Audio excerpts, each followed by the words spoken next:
Hello everyone, my name's Anthony Cummins. I'm the author of Book of Ninja and Ninja Skills. I'm here with Story Dive to have a look at some of the ninja films of the past to see how accurate or inaccurate they are. Okay, I remember this film. I don't remember what it's called, but totally remember it. Okay, masks. Let's start with masks. Now, the ninja mask is fake. It's not real in the sense that ninja in probably the warring periods were not using them. It's a very difficult debate, but masks do exist in Japan wholeheartedly. People wore masks to go to brothels, to go gambling, so nobody would see who they were. So to actually just see a mask in general public was totally fine. But this idea of putting a mask on your face, a hard physical mask, is actually, in Japanese society, it actually shows gangster-like attributes, and people, thieves and gangsters, would jump in with masks. And of course, later in their history, the shinobi or the ninja did get associated with thieves. So we do know that thieves wore masks, but there is no evidence for ninja or Shinobi No Mono wearing masks while they're doing their job in the warring state period. Right, nobody fights like that. Nobody fights like that in the slightest. Okay, no. This is really bad swordsmanship, but of course it's an 80s movie. Right. There are no acrobatics in Japanese swordsmanship. It is ridiculous to think of the idea that you would jump about while somebody's brandishing a very deadly blade around those private parts. You just wouldn't do it. Japanese swordsmanship is very fierce, very close, very brutal, and very bloody, and often either resulted in you having parts amputated, or being lame, or of course simply just being killed. Classic shuriken. Okay, the shuriken. This is a massively debated thing. So one thing we do know for sure, for absolute sure, is it's not a ninja weapon. The ninja didn't design it. The ninja didn't make it. It isn't found in old ninja manuals. It's just not there in the ninja corpus of information. But what we do know is that swordsmanship schools did use them. There are two main types. There's the stick type, throwing a nail, and then there's the wheel type, throwing a sort of spiked wheel. To put some spice into the mix, there are some documents from the 1800s which hint at the shinobi, the ninja, using shuriken. It's still up for debate, but we know they didn't invent them. It's not a secret weapon of the shinobi, and other people knew about them and used them anyway, so it's not as ninja as everyone thinks. Oh my god, what's he doing? Okay, the inevitable smoke bomb. Here we go. Right. The idea of a ninja throwing a smoke bomb down is absolutely ridiculous. Normally, Shinobi No Mono, ninja, go in through multiple layers of defense. They've got multiple rings of castle defense to get through. Most likely palisades in the beginning. So the idea that you've crept in there and you're fighting off the guard and you throw down a smoke bomb is ridiculous, because you then turn around and look at the other guards at the other station who are coming over to help their friends. Why would they do it? Smash, boom. Climb the wall, and all the guards are stood there going, what are you doing? They just didn't use this type of bomb, but they did use explosives. They definitely used smokescreen covers. There are plenty of incendiary devices, smoke devices, poisonous gas devices, but they're not used in this way. They're not used to throw to the floor and escape.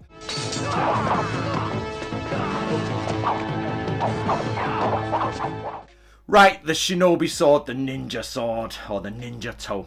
So we do know for a fact that straight blades existed in Japan. That's not a problem. Square guards existed in Japan. Not a problem. Very straight swords are either ancient swords or used for religious purposes. But the connection between straight bladed swords, square guards, and the ninja shinobi is just not there. As cool as it is, and it's still a mystery as to who brought it in. Okay, marching along a rooftop. Now, this is interesting. So when shinobi used to infiltrate, they actually should infiltrate along the ridge of a roof or along the beams, because if you go in the middle, it creaks. So there's less chance of creaking when you're actually on the ridge of a roof or along where the roof rests on a beam. So that's actually from the old ninja manuals. Okay, ninja team working in. I think this is Shogun, I think. Yeah, if I remember rightly, this is Shogun, which is one of the best ninja scenes there's ever been. Shogun. I love this scene. This is 1979 it was filmed, and I think it was let out in 1980, and it changed the way we observed the way of the ninja. Okay, everyone raiding and murdering. Let's have a look. There definitely was teams of ninja. We have ample evidence and lots of instructions on how ninja teams would work, how they communicate with each other.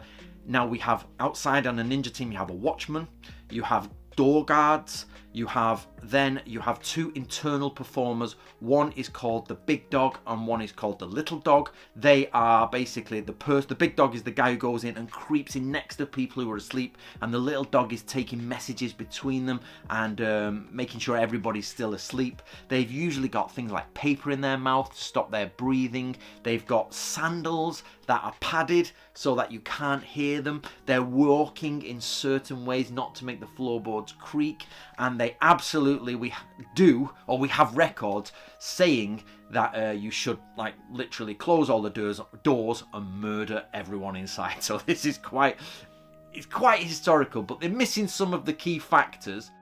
Okay, the shinobi with the light, that is quite cool actually, but a little bit not wrong. But no, yeah, it's quite good actually. Yes, very good. He's signalling to someone outside, which was absolutely historically correct. They would use a lot of different types of light. Yep, they've got an inside person here. Now you have an agent on the inside. Somebody signals, the agent opens the door, the ninja team come in, bang on, perfect. Obviously, maybe a little bit dressed like this, but obviously not quite so ninja, but not far off. That's not bad. That short spear as well. They say use short spear. Please review for me the 9 levels of power. Rin. Strength. Okay, this is Enter the Ninja. I remember this. Oh yes, I love this film with his white suit, because the white ninjas were good and the black ninjas were bad back in the day. Okay, starting to perform something called Kuji-in, which is the 9 symbols of power, as they say, or the 9 emblems, if you like, the 9 strokes, or the 9 letters, the 9 ideograms. Fact number 1, the ninjas did not invent this. Fact number 2, not only ninjas use this. Fact number 3 is there's almost no connection to ninja and this beyond normal life. So it's the same as saying people in Asia use chopsticks, ninja use chopsticks, therefore this is a ninja thing. Totally incorrect. So the Kuji-in, which is the sort of hand gestures of power, Rim Hyo To Sha Kai Jin Retsu Zai Zen, which is the 9 words of power followed by the 9 emblems or the 9 cuts. Rin Hyo To Sha Kai Jin Retsu Zai Zen Aun. Most likely this comes from Taoism in China. Maybe it's earlier, but we do know it goes right back into the early times of history. And the idea, or the current thought, is that it's actually a correct Chinese sentence in Old Chinese that sort of means ghosts, warriors, and my ancestors, or ghost warrior helpers, come and protect me. And the idea would be that you would do all this stuff, or you put the grid down to form protection, and the ghosts would appear. Warrior ghosts would come and help you fight. So this idea of Kuji is so misrepresented in the West, and people don't realise that actually it's a spell of protection to help you in supernatural threatening times. Oh, bloody Last Samurai. I hate the ninja in this. And it was so flat, this film. It was just flat. It was just the good samurai versus the bad modern people, the ancient warrior wisdom versus the evil modernity. And then to add to that, they just said, let's find some 1980s ninja costumes and use those. Every cliche ever, and put it Tom Cruise at the front and call it a film. Diabolical.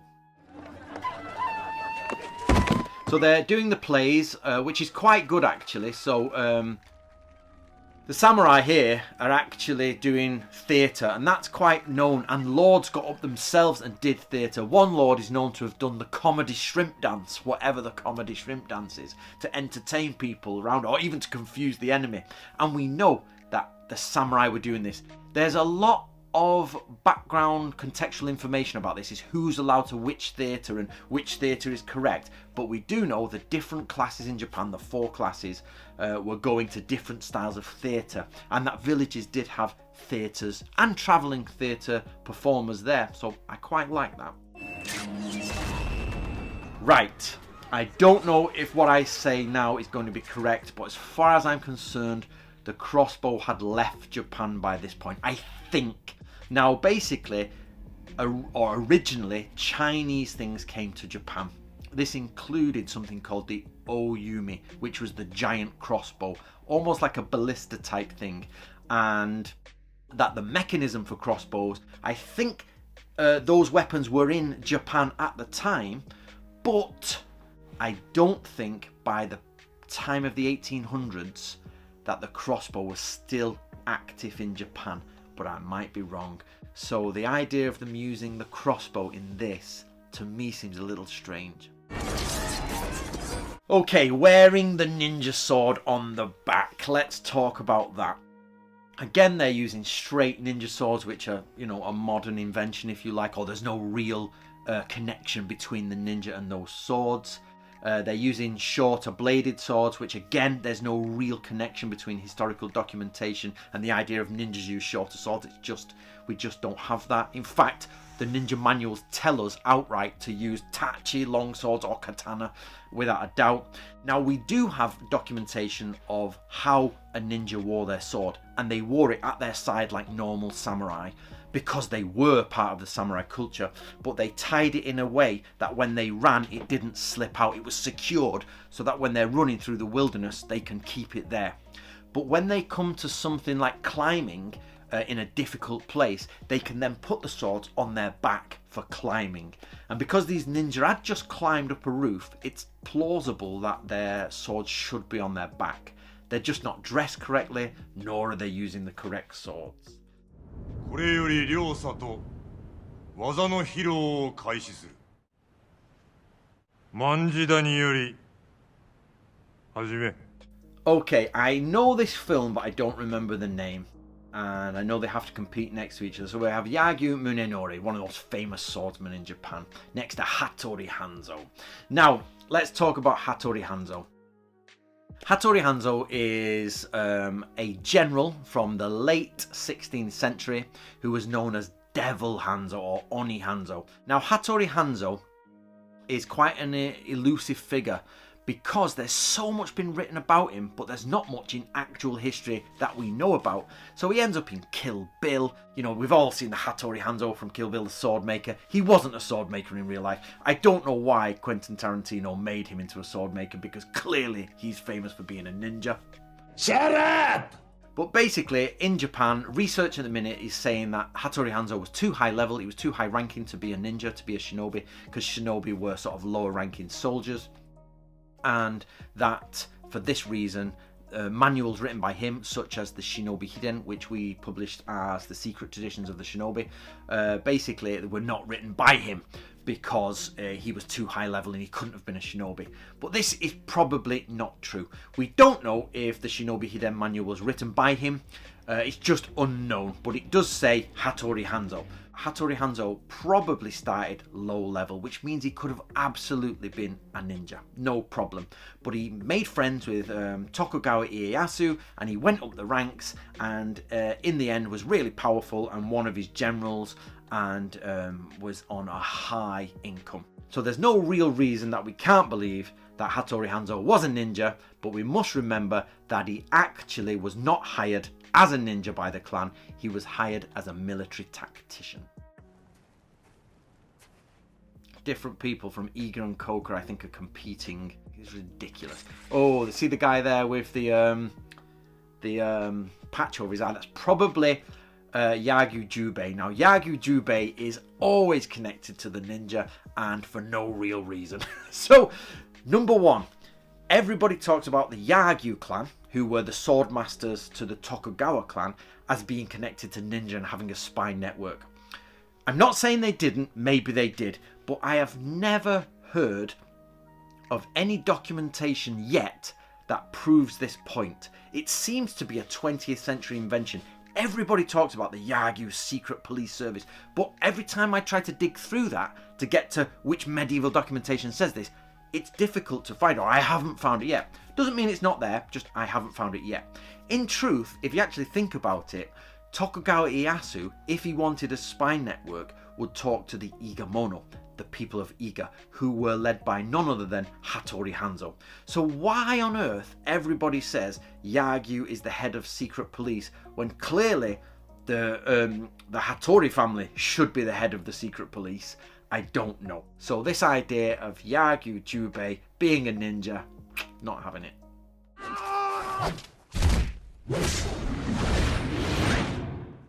So, I have seen this film, but I'm not sure about the context. I think they're ninjas fighting against the Lord's own retainers to show their ability. There is no way that a shinobi would turn up to a Lord and then have a fight with a sword to show his ninjutsu. Absolute nonsense, absolute rubbish.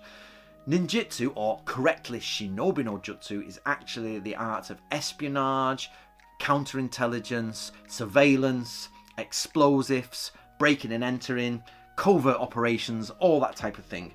You would not get in front of the Lord and demonstrate your sword or martial arts skills to demonstrate the ways of the ninja. That is 100% a 20th century invention, because in the 1970s, 1980s, it became very popular to do ninja martial arts, which are not real, they're not historical. This idea that ninja can leap above others and they can throw out darts and shuriken, absolute nonsense, absolute nonsense. Shinobi no Mono were very real people. They were extremely well trained. They were well trained in languages, explosives, chemistry, psychology, infiltration techniques, climbing, breaking and entering, probably in psychological profiling. They were also trained in medicine, dancing, etiquette, literature. They were absolutely sort of trained professionals that went into war ahead of the army. So if you went into war without sending in your spies, espionage agents, covert operatives, you would start without knowing what the enemy was doing, and you would have no real advantage in war. The idea of portraying a ninja as jumping around, spinning with darts coming out, throwing swords back into their scabbards is the furthest you're ever going to get from the history of the ninja, I'm afraid.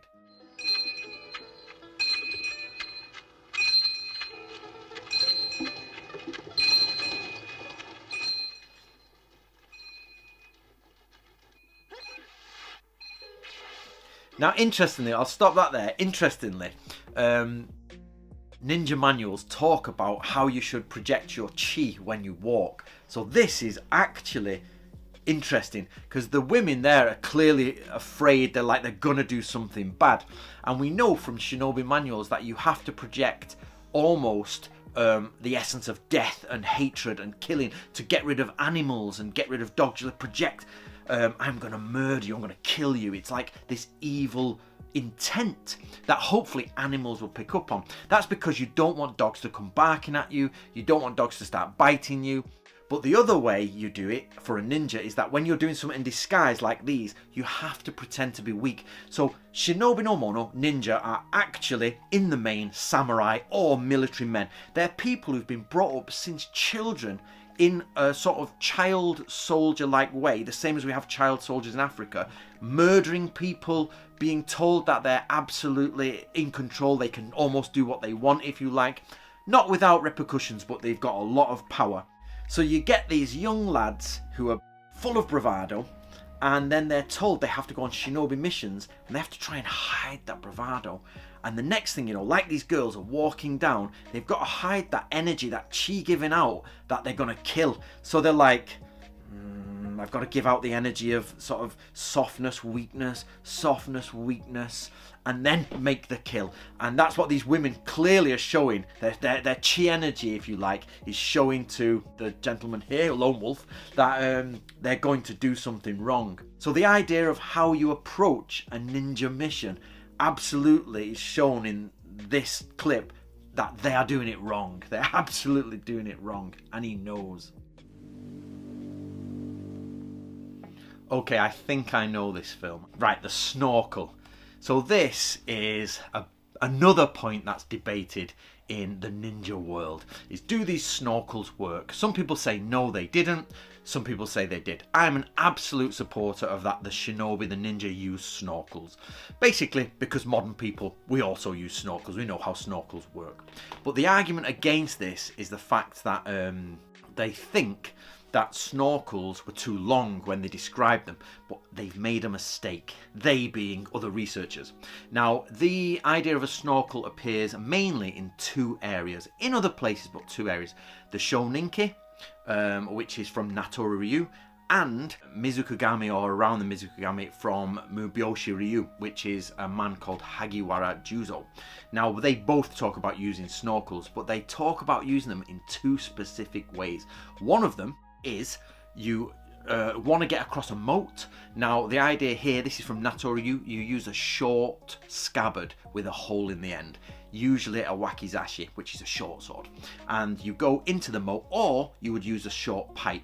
And when you go into the moat, like this guy is doing, you actually don't go across the surface that way. You go under, come up, breathe out, go under, come up, breathe out. Now, some people say, what about the noise? Well, actually, we know that you're meant to infiltrate on a night of rain and wind, so the noise wouldn't matter. And it's windy, it's raining, the guard has come back inside of his little hut, and you go across like that and get across to the other side and get out. Also, we have the idea in Mubyoshi Ryu that if somebody's chasing you, you've just made a shinobi raid, somebody's chasing you, you take your katana scabbard out and you smash it in half with your katana, turn your katana upside down, jam it into the riverbed of a flowing river, and you go under the water, hold on, and you breathe like this.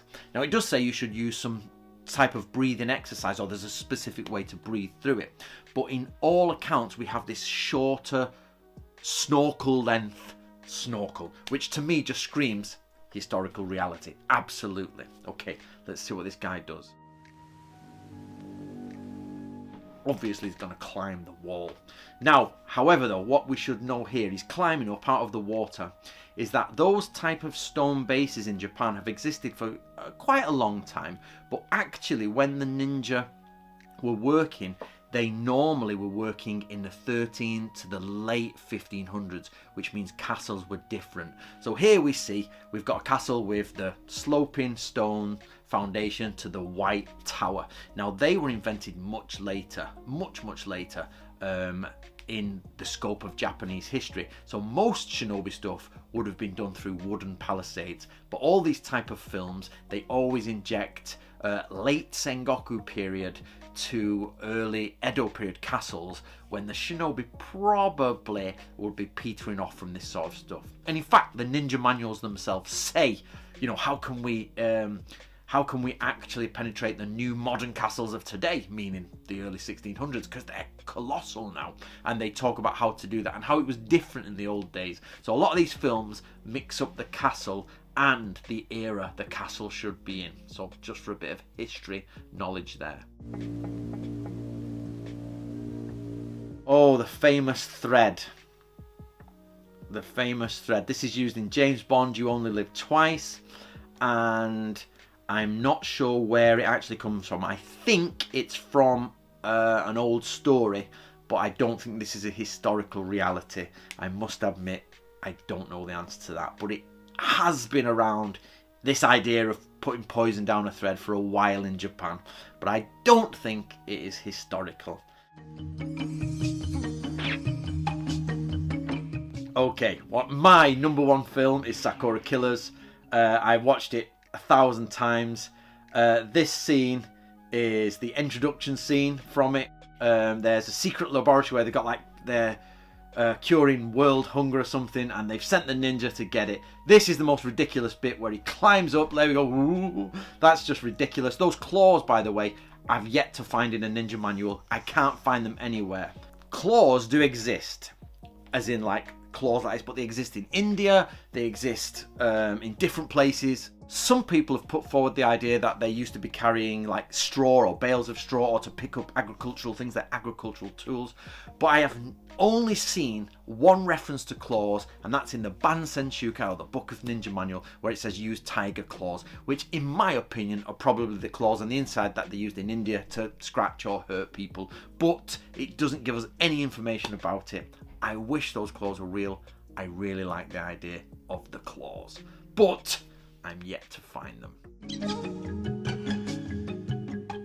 I remember watching this as a kid multiple times. I think I even made one of those. Now, the shinobi crossing different surfaces was absolutely a historical problem for them.